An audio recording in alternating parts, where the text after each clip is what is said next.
of Mario Andretti's win on May 30th, 1969.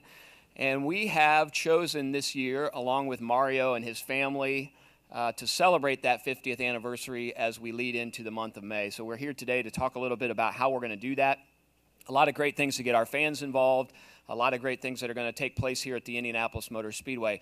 Obviously, the name Mario Andretti means a lot to a lot of people around the world. Even people who aren't in racing know the word Mario Andretti. So Mario, thank you for joining us today. Obviously, I said your name means an awful lot to the sport, but I think this sport's meant an awful lot to you. Your whole life has been in it. If you could talk a little bit about what did winning the Indy 500 50 years ago in 1969 do for your career, and what has it done over those 50 years? Well, it's it's a race that's with you forever. I mean, there's no question about it. But when you win it, it does change your life in so many ways, and all for the better, quite honestly. Career-wise, it opens doors that you could have only hoped for before, and your personal life changes dramatically. But again, Deanne used to say, "Well, after you won Indy, I kind of lost them." But well, I said, "Deanne, I said, you're just going to be traveling a lot more with me. That's all." But again, it's just this race carries so much weight. Because, and I said it so many times, and I mean it, that it's the only race on the globe that I think is worth a championship. Because I think looking back to '69, it was a really banner year for me. You know, I got 4 championships here in Indy cars, and the '69 what was particularly interesting for me, and you know, I feel I was so blessed that. The season was so versatile, you know, because for the championship you had the dirt cars, you had dirt tracks, you had road courses. I mean, good road courses. I mean, the last race of the season was Riverside, and then you had even Pikes Peak counted for the championship. And I won on the road course, I won on the short oval, on the super speedway, and even Pikes Peak, and but really the big flower here, you know, the jewel was obviously the 500. And what was so significant for me also was the fact that I felt I was competitive from the get-go, from when I was a rookie in '65, finished third and won a national championship. And then the next 2 years, '66, '67, I sat on pole.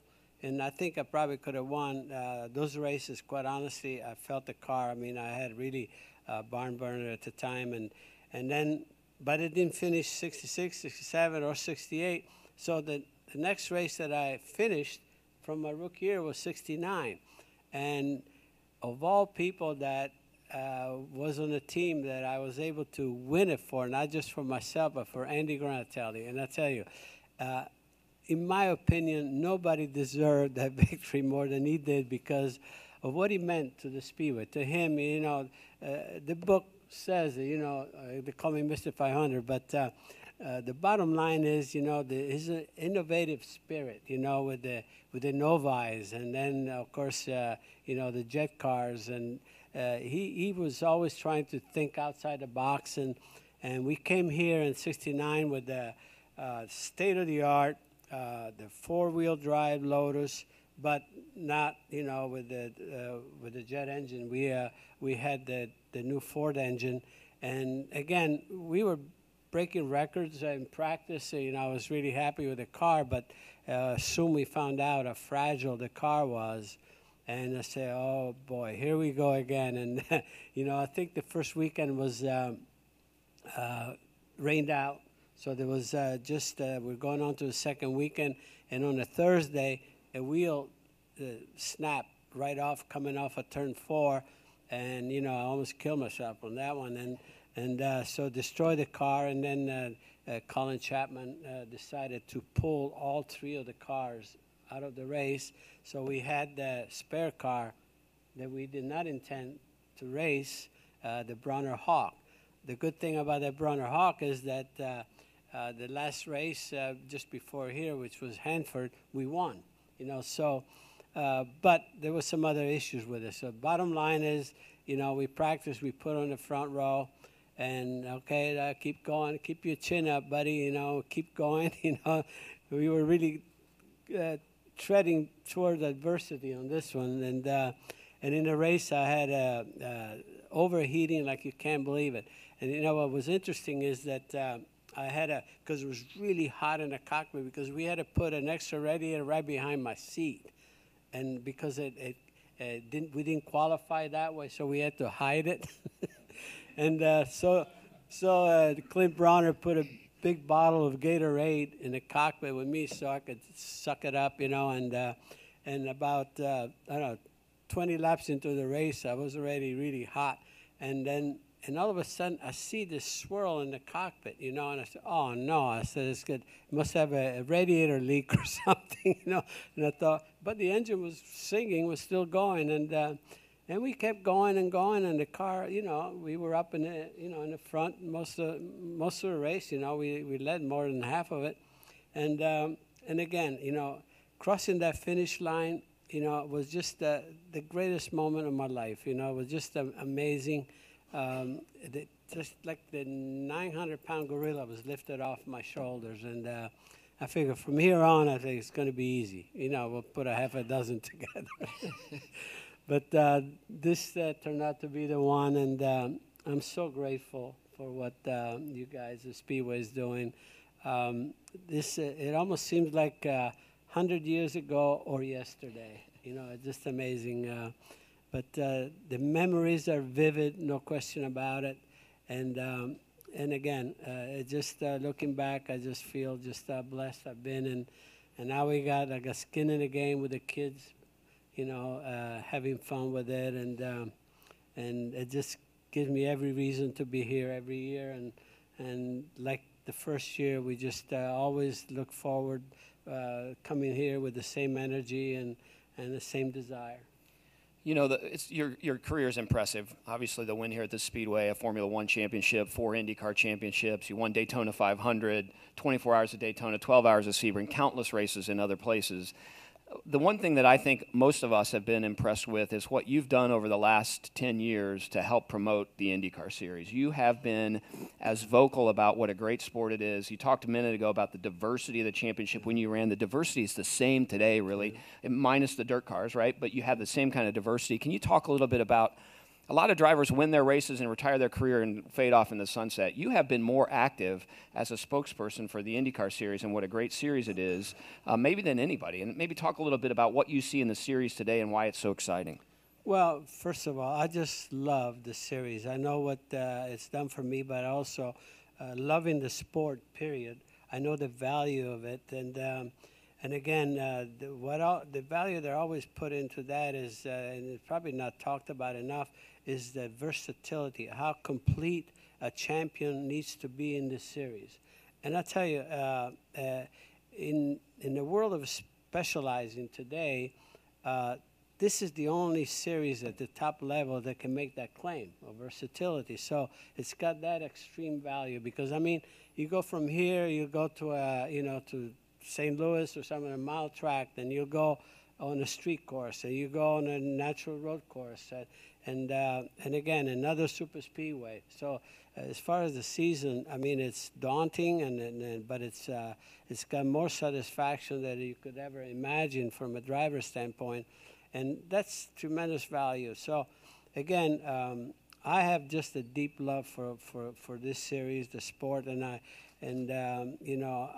seen, I don't really need to get into that, the issues that we had back in the mid-'90s, but right now to see that it's really gaining the status that it deserves, and I think that in itself, I think is very encouraging, and it gives you a lot of reason to be extremely optimistic, and again, we just when you believe in something, you just gotta keep talking about it, keep preaching, keep working at it, because the value is there.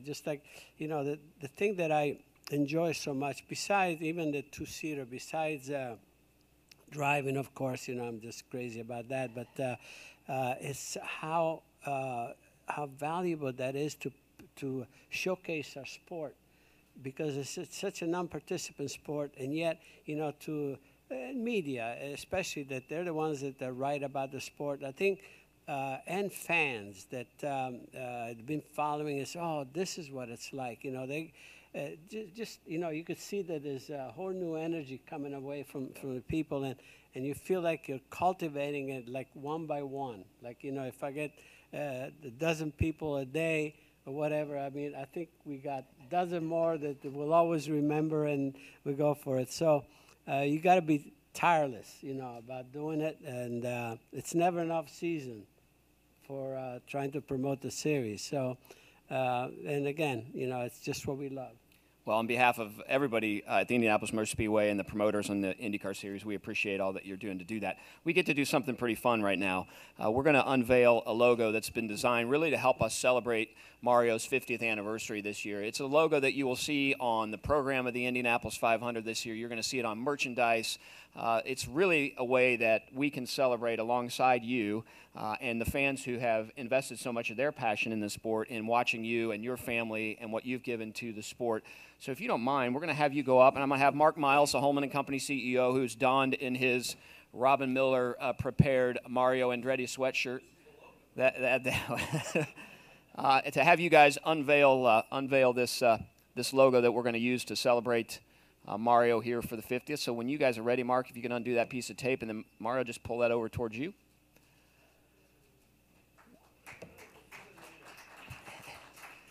We're pretty excited about it. You see that iconic smile and wave that Mario gave from victory lane. Obviously, the 50 means an awful lot. The 0 in there looks an awful lot like an oval, where Mario was really successful in 1969. So again, you're going to see that throughout the year as we lead into the Indy 500. Lots of merchandise, lots of other places. We all the fans here at the Speedway and the IndyCar Series are looking forward to celebrating with Mario and the rest of the organization.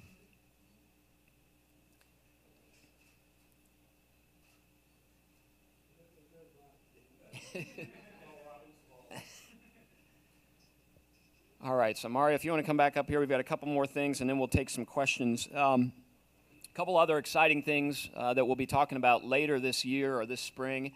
I don't know if you know this or not, but one of the most coveted items every May is our bronze badge and our silver badge here at the Indianapolis Motor Speedway. We will be unveiling those later this spring, but they are featuring Mario Andretti. So the badges that allow you into the garage area and pit lane will be a tribute to Mario Andretti. We're really excited about that to help us celebrate. And then on May 1st, Do you know how much I wanted those badges? You know how much I fought for one when I was a kid?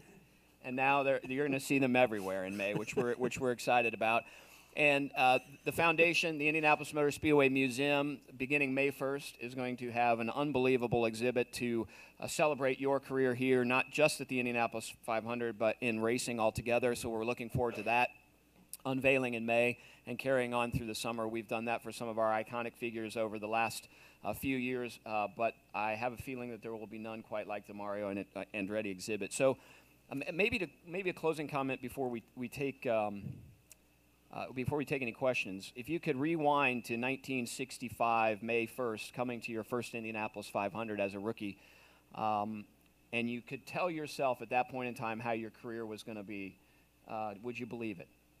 No, there's no way. But no. But as a driver, what do you shoot for? What are your goals? And when you reach this level, when you reach Indy, you felt, okay, this is the plateau that I want to remain on, and hopefully I can earn the keep, and because that's as far as you can go here in America.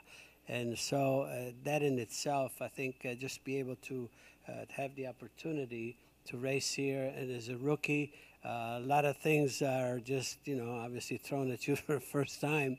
And the one thing that I remember that was so daunting, and was because when I got here, I had never driven a rear engine car. I had a Roadster right up until the last race. We had Phoenix, we had Trenton, and the rear engine car wasn't ready until like the last day of the driver's test. And so I never, like I said, never had it on the track. And so you talk about nervous, and I'll tell you what, nervous Nelly like you never saw. I had no fingers in my nails or anything. But the bottom line is the car was right, right from the get-go. And I went out there, and, we breezed through the test. And I remember that evening was probably about maybe 5:30, and so Jim McGee was all happy. He says, well, he said, tomorrow we can just go for some speed. And I said, let me shake it down now that I'm not restricted. And we set quick time that day, so I said, oh my God, I couldn't believe it. So can you imagine, the feeling as a young lad here and feeling that somehow, we have something to work with, and you had, the Parnelli Jones, the Jim Clarks, the Foyts, all the dudes were here.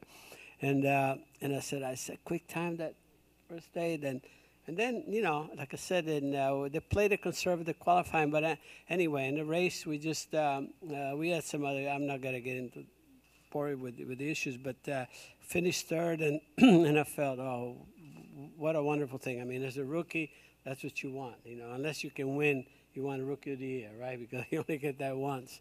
So it was a very auspicious beginning, and the season continued because in my rookie year, I won the championship. In fact, at the time, I was the youngest guy to win it. But there's one caveat here. There's something I got to tell you. I think I told this story before. You talk about the enormity of this race. Myself, at the end of the year, I was invited on the Johnny Carson show, and proud as a peacock, of course, and I was introduced as not the national champion, but as the Rookie of the Year at Indianapolis. And at that point, I realized how important this race really is. I said, here I win the national championship, and somehow it's, they're not even probably going to mention, well, they mentioned it, or at least I did. But the Rookie of the Year at Indianapolis was the thing. So, again, I don't know what else to really say to top all that. But, again, it was an auspicious beginning for me, and it's been 29 wonderful years here as a driver. I wish, again, obviously we all strive for more than at least one win, but then for more. Once you get one, you want more. But the fact that I think I'm third all-time in laps led, and all except for Al, more than the four-time winners, tells you that I had a lot of good times here. Yeah, you led 556 laps, 1,390 miles. You started 29 races, which is second only to A.J. By the way, you have one lap more than A.J. did in leading, which I know that was important. That's enough. At the risk of he's a lap behind. At the risk of ruining my relationship with A.J. Foyt, A.J. has the distinction of starting the most 500s at 35. You started 29. But if you think about from 2011 through 2018, and again in 2019, you have put on a fire suit, a helmet, strapped into an Indy car. You have been at the starting grid and rolled off when the pace car rolled off more times than any other driver in history. You have rolled off the grid on race morning 37 times. So you have beaten AJ in terms of the number of times a driver suited up on race morning and gone racing. With that, we will take any questions. Chris. The crash that you had in '69 left your face badly burned. Your brother Aldo had to sit in on the front row photo that year. How much pain were you in the rest of the month and on race day with the balaclava or whatever you were using then? Well, I mean, the pain per se, I mean, burns are burns, but a lot of it was like it was some swelling, and my breathing was not very good because, I was wrapped my nose, and so, you just had to breathe by mouth, and you get really dry, when you do that. That's why they had this big bottle of Gatorade that actually leaked out, But nevertheless, I mean, it was annoying for sure, But when you have a job at hand like that, I mean, you don't bother with those things. Those are small things, So I think your adrenaline takes over, and you just do your job.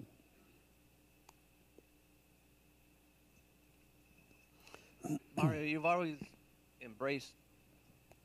embraced technology and been eager to drive groundbreaking cars. Do you take see any irony in the fact that you won with a car that wasn't just old, but I mean pretty well used at that point? Yeah, I mean, the irony is that, yeah, of course, but as you can imagine, as I said before, that's not the car that was really, it was intended to be driven here. It was, you know, we were a bit shy in spares because I had a deal that I had done with Colin Chapman the year before when I actually, in '68, when I owned the team. And then when Andy Granatelli bought us out, which that's what was a blessing for me. I didn't want to be an owner. Then the deal came over, so we had the car, Colin honored the deal, and then he entered his two cars, I think was with Graham Hill and I forget who else. But anyway, so there were 3 of those cars. And at the time, even aerodynamically, you look at the car, I mean, it was really nicely done. And the basic chassis and the running gear was that of the year before when they ran the jet car, you know, the turbine car, I should say, with 4-wheel drive and all that. So for here, the car was just amazing because I remember that, you know, going through turn 1, you know, some of the guys that are out there usually timing. You know, all of a sudden we were running numbers that they hadn't seen before, so we were quick. And then, but of course, but the car was part of the Formula One project for Colin, and of course he tried to make the components, suspension components, light enough to be the same ones for Formula One, and we paid the price. And I mean, the hub just sheared right off into turn 4 there, and we destroyed the car, of course. So we had no other option but to go with a Bronner Hawk, and you know, again, it was different for sure. The car was not as quick through the corners, much more of a handful, but you know, you just got what you got, and so we put our nose to the grindstone and says we got to make the best of it, and it turned out to be, you know, the best.